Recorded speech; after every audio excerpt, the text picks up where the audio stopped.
టీఎస్ఆర్టీసీలో 2014 September ముందు retired అయిన దాదాపు 6,000 మంది ఆర్టీసీ పెన్షనర్స్కి ఈపీఎఫ్ హై పెన్షన్కు ఆప్షన్ ఇచ్చుకునే అవకాశం లేకపోవడం వలన వాళ్ళకి వృద్ధాప్య పెన్షన్ కంటే తక్కువ కేవలం 1000 నుంచి 2,300 వరకు మాత్రమే పెన్షన్ వస్తూ ఉంది. దానివల్ల 70-80 సంవత్సరాలు పైబడి ఉన్న వాళ్ళ పరిస్థితి చాలా దయనీయంగా ఉంది. మీ ద్వారా మంత్రి గారి దృష్టికి తీసుకెళ్తున్నాను అధ్యక్ష. వీరు రిటైర్డ్ ఉద్యోగులు అవడం వల్ల వీరు ప్రభుత్వ పథకాలకు కూడా అర్హులు కాకుండా పోతున్నారు. కొంతమందికి అయితే 700 రూపాయలు పింఛన్ వస్తూ ఉంది.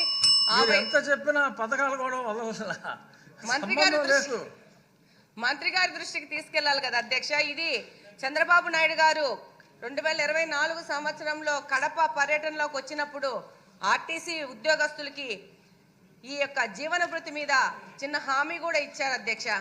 కాబట్టి వాళ్ళు దగ్గర 6,000 మందే ఉన్నారు. ఒక విధంగా లెక్క చూస్తే 2.5 కోట్ల రూపాయలు మాత్రమే వాళ్ళ మీద వ్యయం అవుతుంది. వాళ్ళని కొంచెం ఈ యొక్క పెన్షన్ వాళ్ళకి ఇచ్చే విధంగా ఏదైనా ప్రపోజల్ ఆలోచన చేస్తే మంత్రి గారు కానీ ముఖ్యమంత్రి గారు కానీ మీ ద్వారా తెలియజేస్తున్నాను అధ్యక్ష. Thank you.